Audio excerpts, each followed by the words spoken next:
And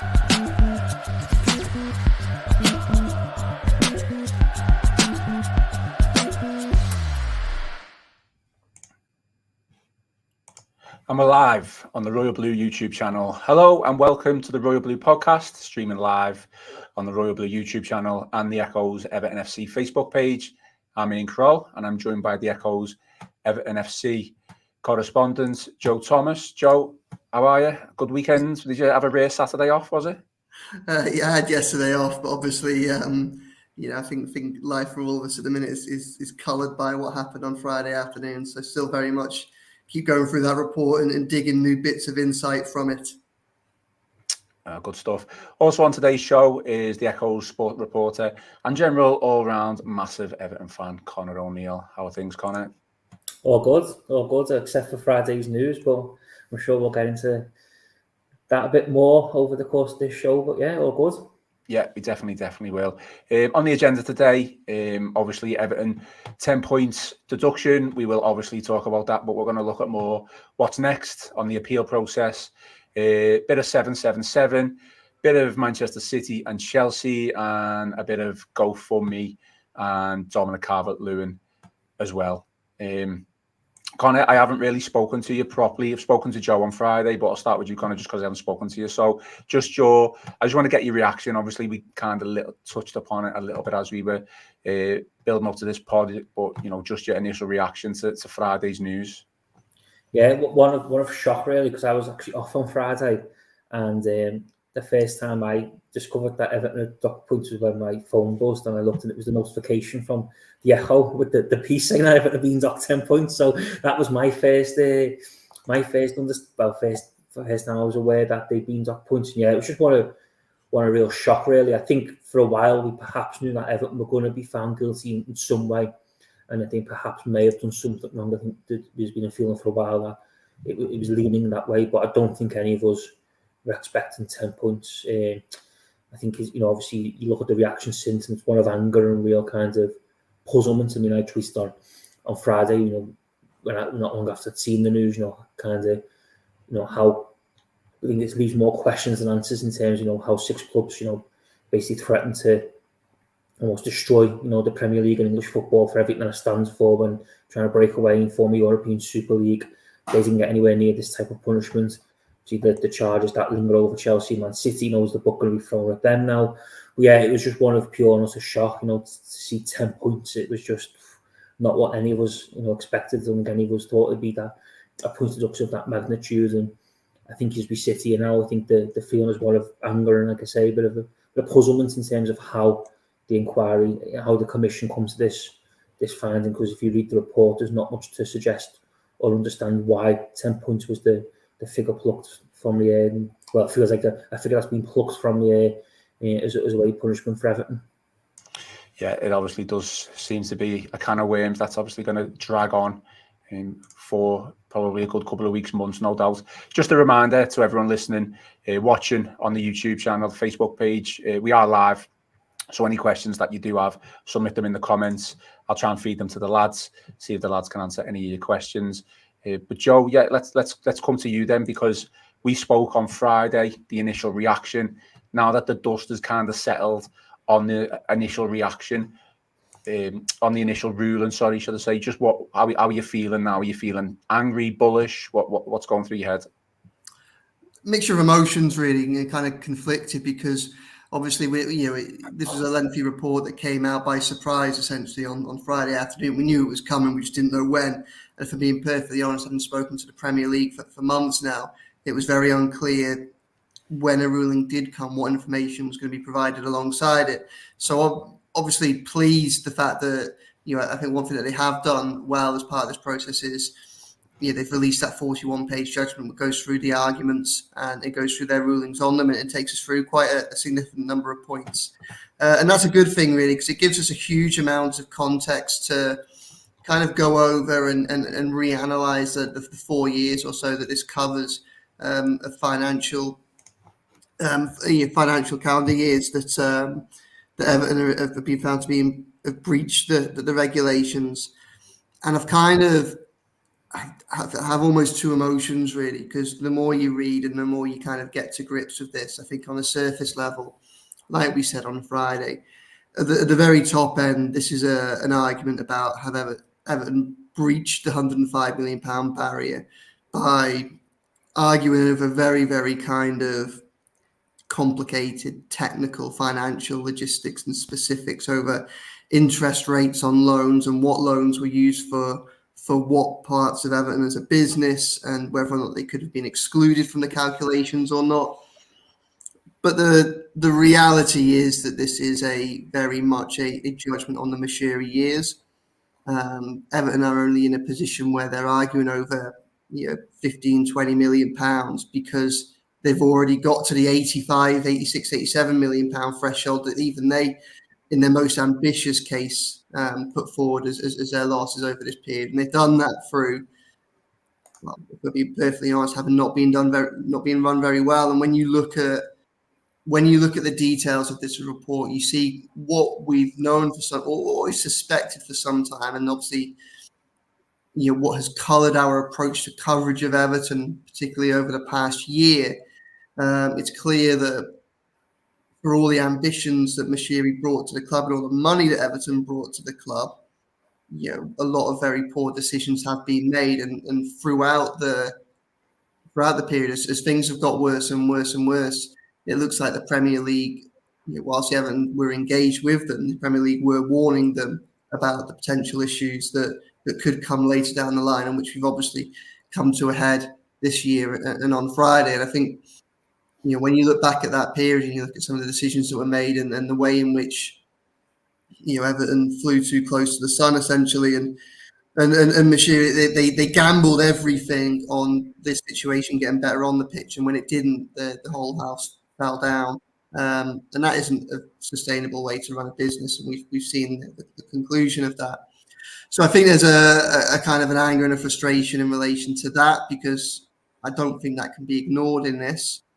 But there is also separate to that a kind of a bemusement and confusion over the severity of the penalty and the nature of it, because I think that it's very possible to kind of have two approaches on this. You can accept that Everton as a club has been run poorly over a sustained period of time, and still and accept that it probably deserves some degree of punishment for that.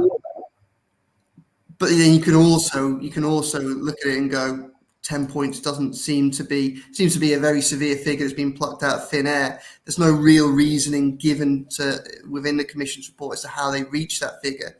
And when you place that within the context of what we know about punishments handed out to Premier League football clubs during the course of the competition's history, I don't really see how Everton getting 10 points fits in with the narrative. If a club was to go into administration, as Portsmouth did, and if it was still to do so now, that would have a huge, crippling impact on the footballing ecosystem within it operates.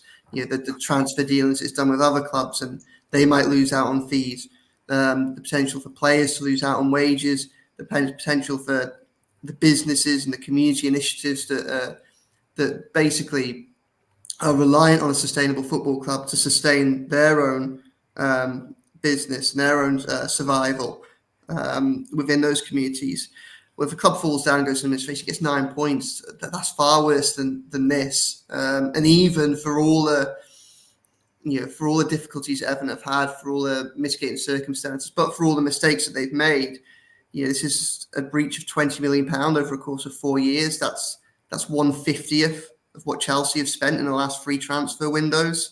When the figures are kind of up there and around, you do continue to come back to wonder how they got 10 points. And like Connor said, the Super League 6, repeatedly get messages saying, they weren't trying to break away from the Premier League. They weren't. It was the Champions League they were trying to break away from. But what they were trying to do was create a closed shop for the top tier of European football that would essentially, which would completely undermine the integrity of the competition of the Premier League, because essentially it wouldn't matter how you performed within the English football pyramid, that top tier would still be closed off to you, because it would be a closed shop to those handful of clubs. and they got £3.5 million fine. So like, where is the fairness? That's kind of where my confusion and to a certain extent anger is over this. I think as well, sorry, just yeah, go on, Connor, go on. It's quite interesting where Joe talks about like the administration points deduction, because I was talking a couple of years ago to one who worked at the EFL, and there'd been a case where I think there was 2 clubs who'd been in financial trouble, and one had a kind of suspended points and points taken off for the following season. Another club had their points who gone into administration, points taken straight away. And one of the questions at the time was, well, why does one lose the points straight away and the other doesn't? And the feedback I got from someone at the EFL was that, as far as the world of football is concerned, the worst thing you can do is go into administration. That is the worst thing you can do. Is a football club, the worst thing you can do, and the reasons that Joe pointed out there, is go into administration. So it does seem absolutely baffling that you get 9 points deducted for doing the worst thing, what is perceived the worst thing in football, which is going to administration, and yet 10 points for 20 million breach of profit and sustainability rules. It doesn't quite add up.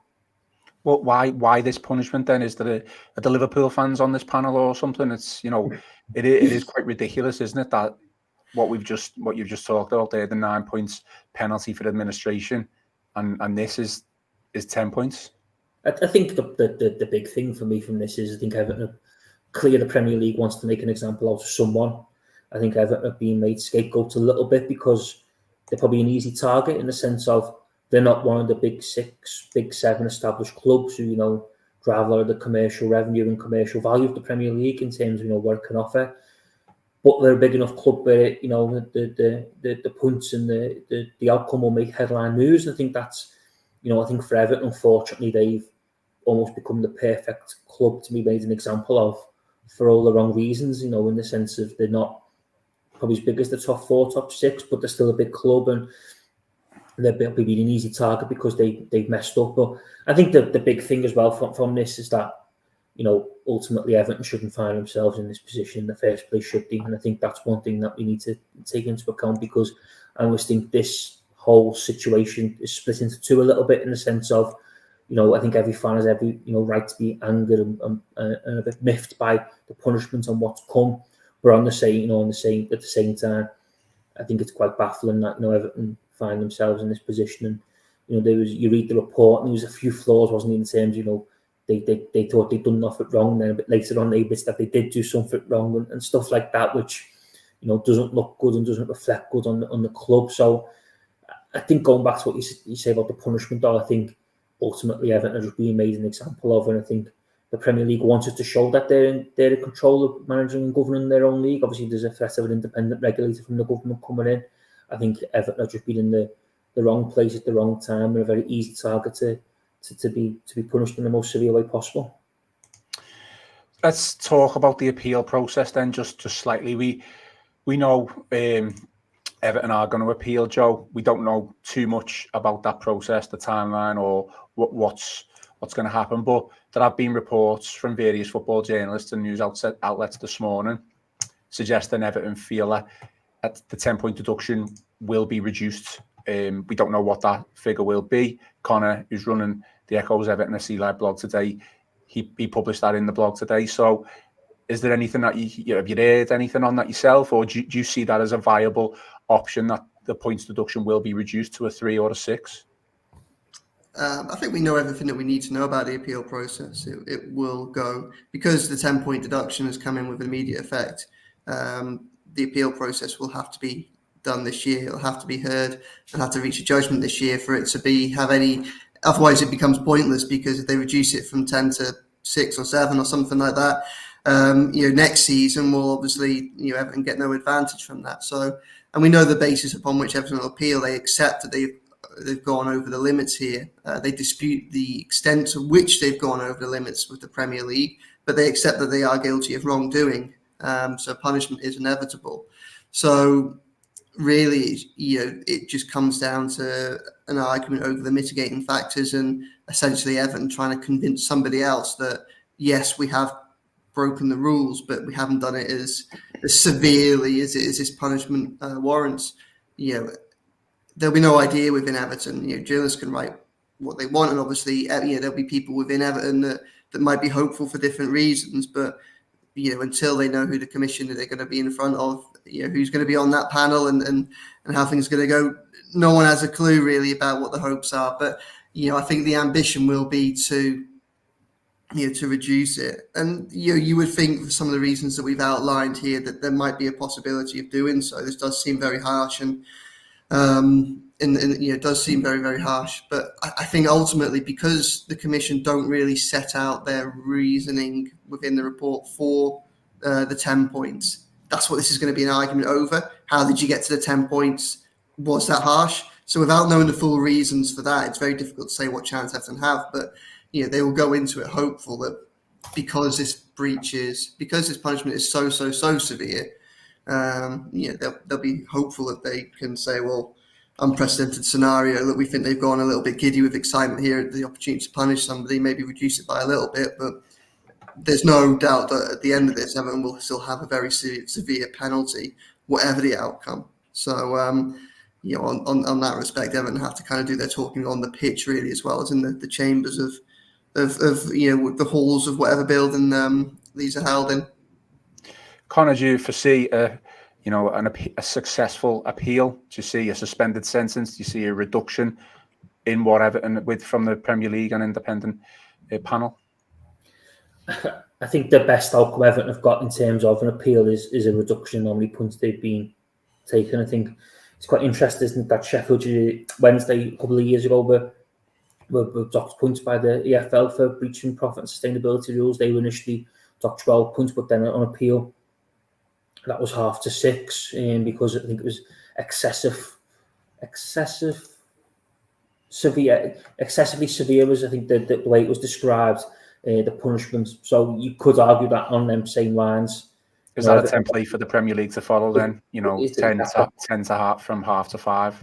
Yeah, that could be a template, possibly that will be followed. But I think that will be Everton's best outcome as a reduction. I think there'll definitely be some sort of point deduction. I think Everton, it's quite clear now that there will be. You'll be very, very shocked and surprised if on appeal Everton were given the 10 points back and maybe got a fine or some sort of suspended points deduction. I think there's a possibility that it might be 5 points deducted and 5 suspended if they were to breach these rules again. But yeah, I think the best outcome Everton will probably hope for is that they get some points back from this, from the appeal process, because like I said, I don't think now, given where we are and what's happened, we'll be in a situation where Everton will be getting all 10 points back and maybe a fine. I think that the hope is that they'll get some points back, but we'll have to accept that they may lose 5 or 6 points as a consequence of the crime that they've committed. Joe, has it surprised you that the level of shock and anger from people within the football community over this points deduction?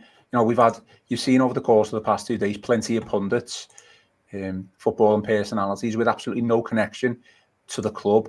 Maybe some who just don't even dislike the club, but actually coming out backing Everton, saying this is a disgrace, and kind of now wanting Everton to stay up. Has it surprised you? Not really, because I think that the punishment is so severe. It's like it is a shock. It is something that sets you aback, and I don't think the punishment is so severe that it doesn't really kind of leave room for people to go, or maybe ifs and buts and things like that. It's so unprecedented that it's naturally caused a lot of shock. And I think that because we're so unused to seeing anything like this, then it's a reality. It's going to cause a lot of people shock. And I think there's a sense within the footballing world that Everton's breach perhaps isn't as severe as being made out by this punishment. Obviously, Everton share that view. The Premier League have to do what they can to protect the integrity of the game. And if we didn't have anything else on which to kind of compare this to, then it'd be a lot harder. But obviously, like we've mentioned, things like the Super League, which is still very relatively recent memory, and the sanction that we know is in place for clubs that go into administration, they're probably the barometers by which we can measure this against. And I feel like both of those are more severe, more ruinous to the integrity of the Premier League than Everton's breach by by £20 million. So, I think it's probably natural that people come out and shocked and surprised. I don't think anybody expected this. Okay, just a reminder to everyone listening and watching that we are live. So just submit your comments, and at some point during the show, I will read them out to the lads, and hopefully the lads will be able to give you the answers that you're asking. So yeah, Joe, I'll just come back to you very quickly. So we talked about this briefly on Friday, but Connor, again, as mentioned, has been on the Everton Live blog today. There's been reports that 777 are set to walk away from Everton, just purely down to the fact that, other clubs are looking to sue, alleged reports on that, which could result in £300 million compensation. Connor, I will come on to you on this as well, but have you heard anything on this? Obviously, it's only been 2 days since the rule, and I'm sure there won't be too much movement on it, but what are your thoughts on those reports this morning? Yeah, I'd be very, very surprised if 777 were to walk away before any ruling is given on compensation. I think given the amount of money that they've already lent to the club and how far the line they are with their potential takeover, and obviously, it's not a given that they will get the green light for the takeover. Of course, remember that's they are an institution with their own issues, which the Premier League will be rifling through at the moment. For their track record and their finances and everything else.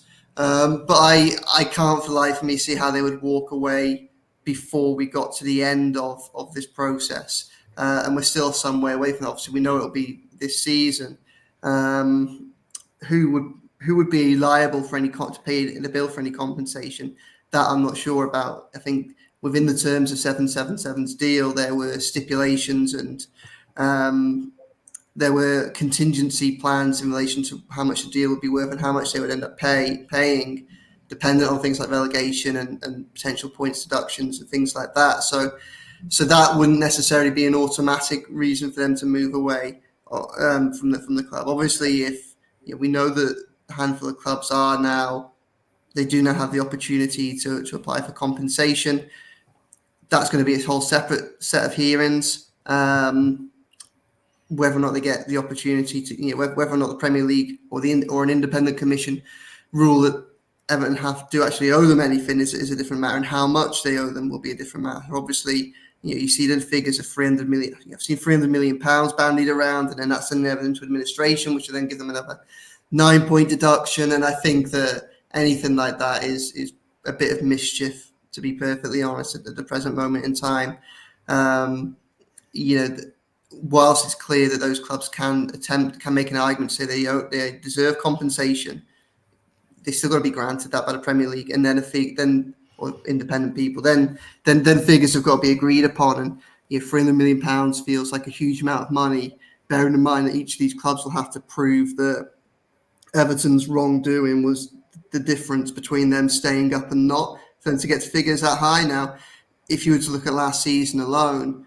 Well, Southampton and Leeds can argue all they want that Everton might have had an unfair advantage because they breached spending rules. But even if Everton had a 10-point deduction last season, Southampton and Leeds still would have gone down. It still would have only been Leicester that would have stayed up. So you can make an argument for maybe Leicester on having a stronger case than the other two. But how they can all be seen as equals and how we get to a point where we get to those type of figures. I think we're a long, long way off there, and I think we need a lot more clarity on that situation before 777 would walk away. Connor, just on 777, then it's just a minefield. That situation's a minefield in itself, isn't it? I mean, there's been reports yesterday, that they're going to be lending Everton even more money. So, where do you think their stance is on all of this? Do you think that they're looking to back out? Obviously, as Joe mentioned, no, that they're obviously not going to make a decision until any appeal process has gone through. But it's just it's just chaos. Yeah, it just seems to be one of them situations where more chaos evolves and grows by the weeks. Doesn't it? There seems like there's always something going on in terms of 7-7 and taking over Everton. I think what's quite interesting with this, though, is I suspect that they would have had some sort of inkling that the club would have been found guilty, or would have known that the club were going to be found guilty, because obviously, if you read the report, it's quite interesting that Everton basically argue that they believe a sporting sanction like this shouldn't be the punishment. It should be perhaps a transfer embargo or a fine. So that if that was put to the commission, which it was, you suspect that behind the scenes 777 will have been made aware that things perhaps weren't going in Everton's favour and that they were going to be on the end of some sort of punishment from all this. So they would have known in advance what was going on. They, like everyone else, would have been shocked when they discovered that it was 10 points. But it is what it is. I don't really see how 777 walk away just yet. I think they're far too invested now in the football club. I think they've already lent Everton a lot of money. They'll probably lend Everton a bit more money, we suspect, before the takeover is officially confirmed, which is currently ongoing. But yeah, I think there's a lot more I think needs to happen. Like Joe said, I think there's a lot more that needs to happen before I think we get to a position or a kind of a situation where 777 are contemplating walking away from any deals to take over Everton. I think they're far too invested now to walk away. And I think they will have known what they were walking into a little bit in recent weeks anyway, since they've obviously been in and around the club and going off the report in terms of how the things were going with the commission. Joe, a lot's being made of the Manchester City and Chelsea situation and, their alleged breaches and what's going on with that. Obviously, we don't know. We're not really privy to it. But reports this morning suggested that both of those clubs are going to be threatened with a 30-point deduction or automatic relegation. That it seems like if that is the case, the Premier League are going to be, coming down hard on, situations like this that Everton find themselves in. Yeah, well, obviously, those situations are probably a long way from fruition, and I think that at the minute, Everton's deduction seems very, very harsh because we're not used to anything like this being handed down. I mean, and we talk about a lack of consistency when we look at some of the other things that the clubs have been punished for or barely punished for. Obviously, if this is a new tone from the Premier League, then it's Everton's breaches in comparison to Manchester City's, if they're to be found guilty of them, there's 115 there. I mean, one of the kind of the shocking issues around getting 10-point deduction is where do you go for somebody else who's breached the rules? That feels so severe. It feels like you've not left much room for anywhere else. Well, if Manchester City get found guilty of 2, like where can they go? And it's perfectly logical to suggest that guilty punishments for guilty verdicts for them would lead to more severe punishments if they're found guilty of greater wrongdoing, particularly when underpinning the argument in relation to Everton, the Premier League don't accuse Everton of dishonesty, and the Premier League don't think that the breach was deliberate. Now, I'm not saying that they think either of those about the allegations against Manchester City, but obviously, if their starting point is 10 points for what they're effectively saying is an accidental breach, for one accidental breach, well, there's a hell of a long, if that's their starting point for this, then it's difficult to see where they can go. But obviously, it's going to be more severe than 10 points if they get found guilty of more than 2 things. So I mean, where they go from this, I don't quite know. 30 points might be, relegation might be. We don't know. We don't even know how the 10 points was worked out. So how can we guess how they're going to work out punishments for allegations that haven't even been found to be, clubs haven't been found guilty of them yet? We don't know. Okay, so just a little to move along a little bit to on-field matters. Well, it's kind of still off-field matters, but Connor, you put in the blog this morning that Calvert-Lewin's contract talks are potentially going to be on hold now due to this decision. Joe will probably be able to tell us a little bit more about it, but Connor, do you want to maybe just go into a little bit of what you know on this Calvert-Lewin contract situation, peer reports from this morning? Yeah, well, it's not so much our understanding. It's a report from a football news website who say that Everton have put contract talks with Dominic Calvert-Lewin on hold given this situation.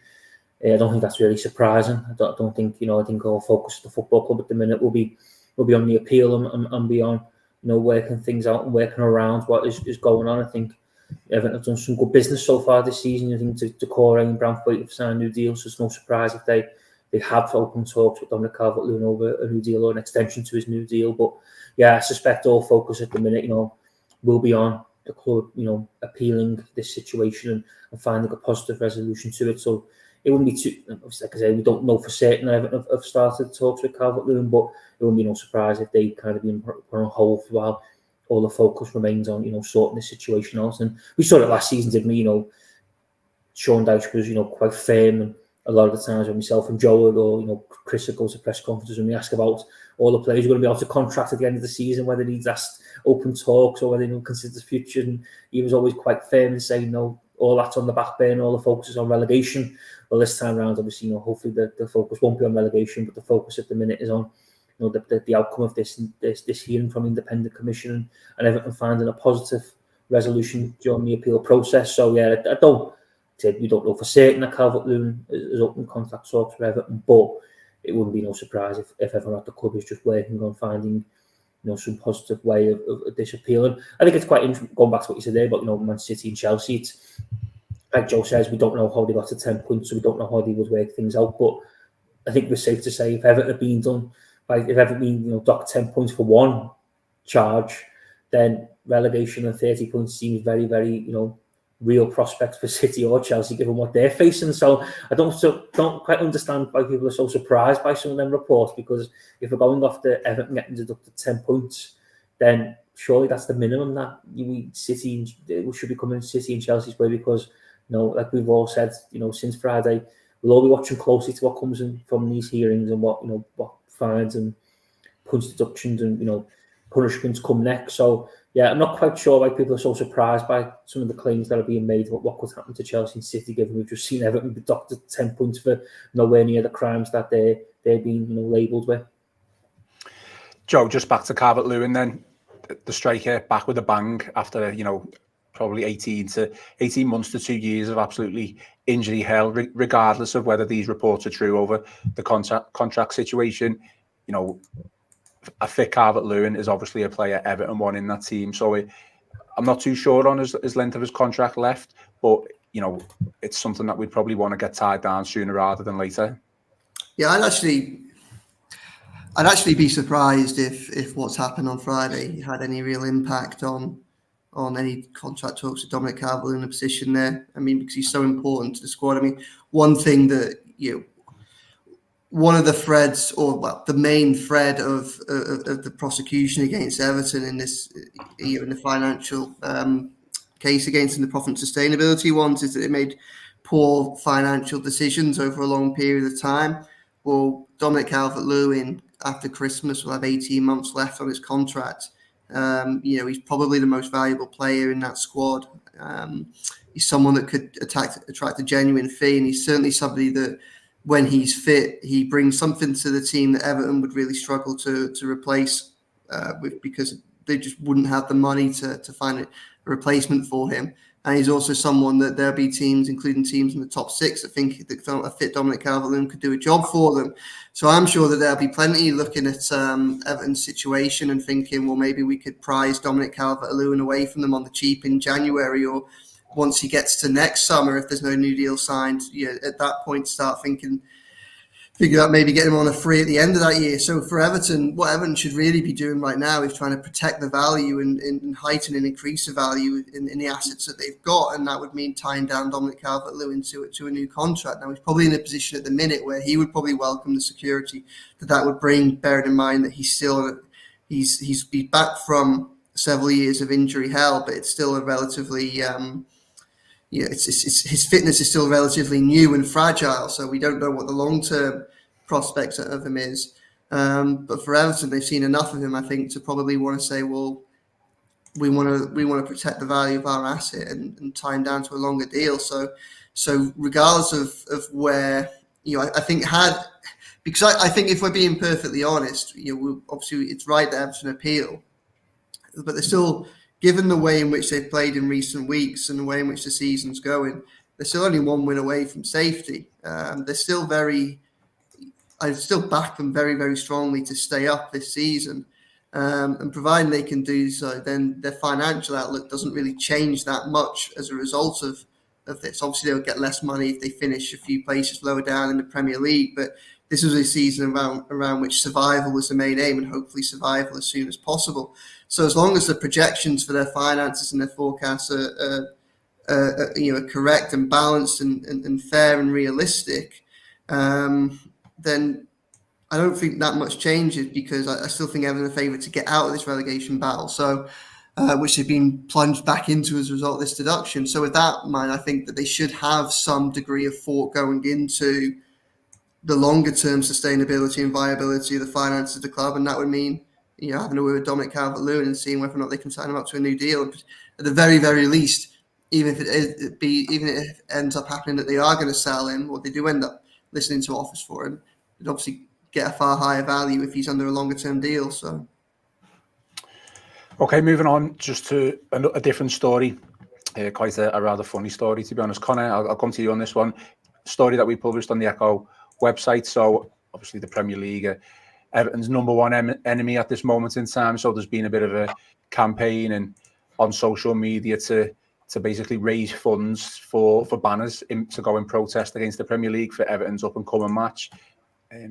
A GoFundMe page, so in the past 24 hours, has raised over £27,000. So we're led to believe. just your thoughts and comments on that, really.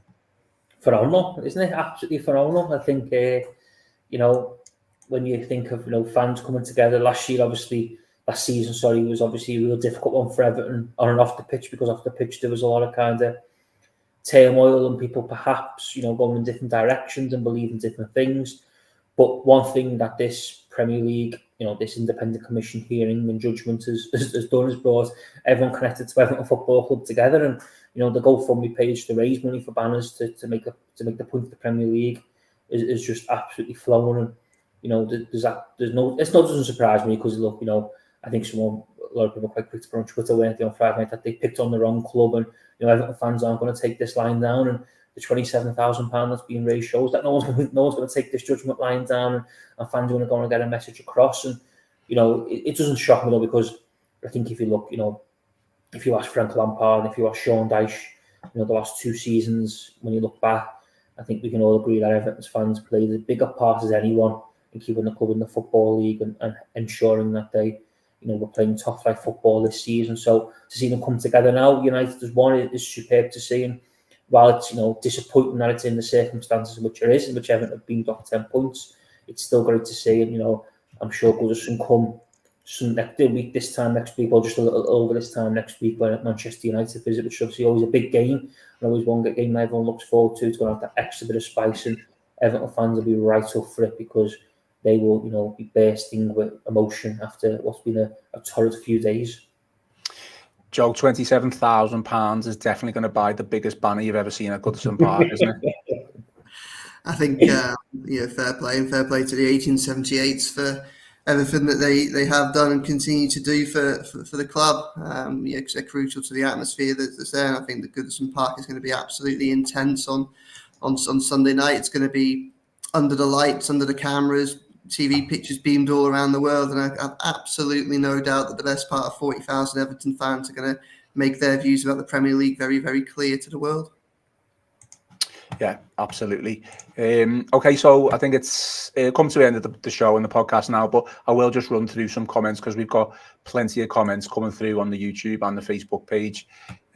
So I'm happy for anyone to take these. We are not sports lawyers or sports journalists, so some of them are related to that, so we can only really give honest opinions. But Rob Fulton has asked, can the relegated teams really sue us for 100 million each? And if they can, will it force us into administration? Yeah, so I mean, I can take that. Well, I think, bearing in mind the fragility of Everton's finances, then I think if they were to be hit with something like a £300 million bill for fees, then that would put them in a very precarious situation. It will probably come down whether or not it would send them into administration would probably come down to the extent as to whether or not 777 are granted the right to take Everton over, and then to what extent they're willing to dip their hands in the pockets and prevent it from happening. We saw from the financial forecast last season that Everton would have been in a precarious situation had they gone into the Championship. So yeah, if you were to just wipe off another £300 million, that would have a significant impact. But I don't think we will get anywhere near that. Obviously, you say we rightly say that we're not sports lawyers, but I think Rob partly answers his question within it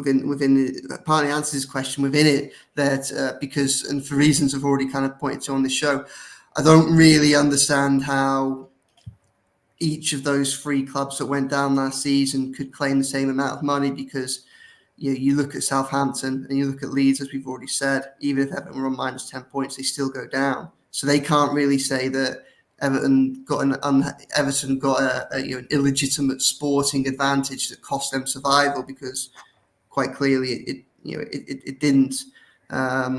So I'd be very, very surprised if we got to that. Obviously, I'd be very, very worried if we ended up in a situation where Everton ended up with a bill of £300 million to pay. But I don't think it's quite going to get there. And I do think that,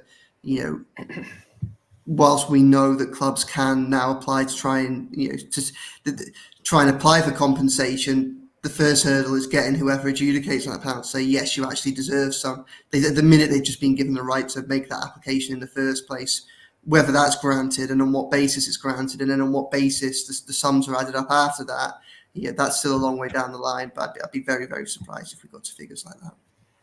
Connor Jez Taylor has said, I was shocked with the decision, to be honest. As far as I'm concerned, we were open with them and followed the guidelines. Obviously, followed open with the Premier League. Just hasn't really asked the question, but have Everton been, too done hard to by the Premier League by being too open with them, and with everything that they've done? Yeah, there is elements to that, isn't it, that they've probably been too nice for their own good.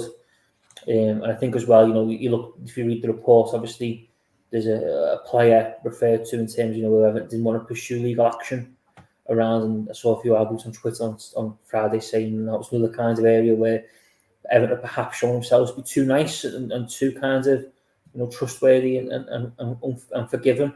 Yeah, there is elements to that, but I think it's such a complex kind of case, isn't it? That if you read the report, there's the way things are kind of move throughout the sequence of events. Perhaps the way Everton works the Premier League wasn't to the way that we all thought it was at the time. But yeah, I certainly understand where Jez is coming from, in the sense of, you would have thought that given they've been working with the Premier League so closely and they have been asking for their help almost, them to find themselves in the position is a rather baffling one. But yeah, I think it's probably been a mixture of both, really, maybe being too open, but I think there's also things going on behind the scenes that perhaps have impacted and swayed decisions and thinking. Just to jump in on that, I think it's probably helpful to reframe how we see the relationship between the Premier League and Everton over this period of time, because we say working with, and it's probably more appropriate to say that they are in dialogue with them rather than actively working with them to make sure that Everton were compliant. Because when you look back through the rules, through the judgment and through what's been going on for the last 3 years, there are lots of conversations that continue time and time again. It's very, very clear that Everton have been found in breach partly because of documents that they've willingly disclosed to the Premier League. So without that length of amount of transparency, then the Premier League's case would certainly have been weakened. But it's also true to say that when you look back at the narrative of this case, it's been 3 or 4 years where the Premier League have repeatedly been saying, look, this is coming, be careful. Oh, we're approving this transfer. You sign in this player for some money. But it's not up to us to ultimately decide whether or not this comes down to whether you'll be compliant once you add things like wages and the structures of the deal in place. They have been on that shoulder over and over again saying, be careful, be careful, be careful. And Everton have obviously still got to. Everton have ended up in a position where even they admit that they've breached the rules. So, have Everton been hard done by because they've been more open? Well, they certainly strengthened the Premier League's case by opening up the books to them.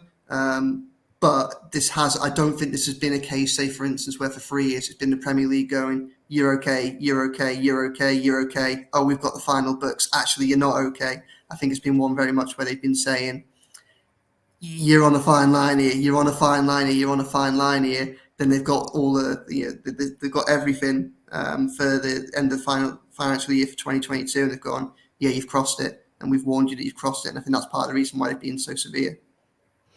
Okay, Rod Ross says, no sporting advantage gained. Everton should sue or counter-sue for loss of earnings. So, interesting one there. This is an interesting one, Joe, and I'll come to you on this one. Sean Edgerton, it's a big question, so I'll kind of summarise it. And it's a legitimate point. and one that I'm going to be interested in. So I don't know if we know the answer to this, but on appeal, if we are unsuccessful, is there scope from the Premier League to make the appeal even make the points deduction even worse?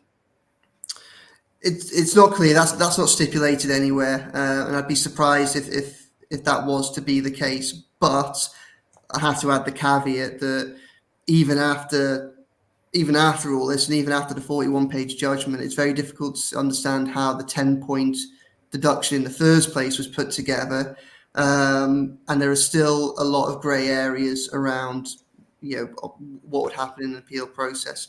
The honest answer is I don't know, but I'd be very surprised if it got. I'd be very, very surprised if it got if it got increased if Everton lost an appeal. That wouldn't quite seem to run in line with what the intentions and of this commission, this investigation are there for. Connor, Zephyr says, could you just imagine? Sorry, if they did increase it, got the few over 10 points, and the anger. Imagine if it went up. Jeez, if you off the scale. Let's not go there. We'll have to raise more money for in the GoFundMe. So Zephyr says the length of time the appeal will take isn't clear.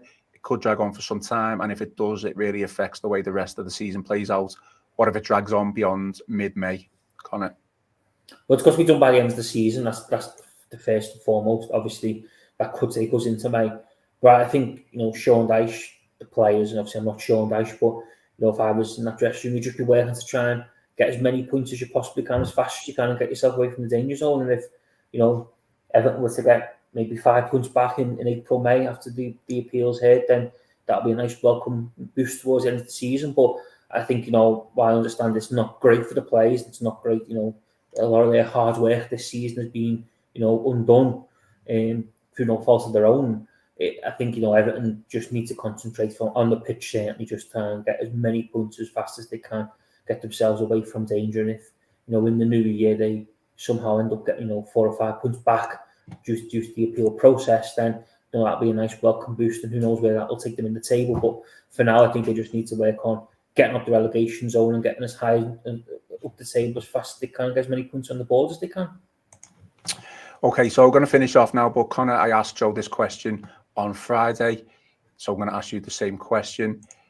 If the 10-point deduction does stick and Everton find themselves come May, in and around the relegation zone, minus 10 points of what they originally started off, do we stay up? Yeah, 100%. I'll be shocked if Everton went down this season, even with the minus 10 points. Where they find themselves in the table right now, I will be shocked if they end up get relegated. I think it'll be a massive, massive flaw, unless things obviously, derailed off the pitch even more, which is a whole other story that could come. You don't know. But as things stand right now, I would be shocked if Everton went down, even in the position that they find themselves in now. I think they've shown over the last 6 weeks that they're far superior to the 5 or 6 sides who are down the foot of the table, including the 3 newly promoted clubs. And I think they've got enough class and enough kind of quality in the squad to comfortably stay up. And I think if they do go down, it'll be a massive travesty from where they were. And yeah, I would be shocked if they were to go down, even in the position that they find themselves in now. Because you look at it, they've lost 10 points and they're not even bottom of the league, and it's only on goal difference. But in these normal times, you probably beat the foot of the table a few points adrift. Everton beat Man United next Sunday at Goodison Park, and results go their way elsewhere. They'll be out the bottom 3. So as far as I'm concerned, there's no reason why Everton can't stay up, even in the position that they find themselves in right now. Joe, the Manchester United game seems so far away, obviously because it's a Sunday late on, but it would be nice to get back to football and matters properly on the pitch, won't it? Come next week or come this week. Where have we got a day for the press conference yet? Not yet, but it'll probably be Friday. It could be in a Sunday game. So yeah, I'm sure that press conference. There's only going to be one topic in that. Yeah, there's obviously only going to be one topic, but based on coming off the Crystal Palace results, again a result that maybe a lot of people seen to be unexpected, that we got the 3-2 win. It seems to be a little bit mad, but it will be nice this week to start talking about football and playing Man United and hopefully getting a win at Goodison Park under the lights, won't it? Yeah, it certainly will be. So, I mean, I expect we're going to have another week of this, and I think it's going to be this all the way up till kick-off on next Sunday. But as soon as ball's kicked to start the game at 4:30 on Sunday, we'll be back to on-field matters, and hopefully 90 minutes later, then Everton will be out of the relegation zone because of a positive result. Okay, Joe, thanks for joining us this afternoon. Any plans for this evening? No, just carry on working. Brilliant. Connor, nice one for joining us. Any plans for this evening? You're ready to clock off, aren't you? Well, very shortly, but for now, back to work. or rock and roll on a Sunday in life at the Echo. Yeah, it certainly is. It certainly is. Okay, anyone there to our listeners and those watching live on YouTube and Facebook, thank you for joining us. There'll be plenty more on this story and the build up to the Manchester United game over the next couple of days in the course of the week. Stick with the Echo's website and social channels for all the latest news and developments.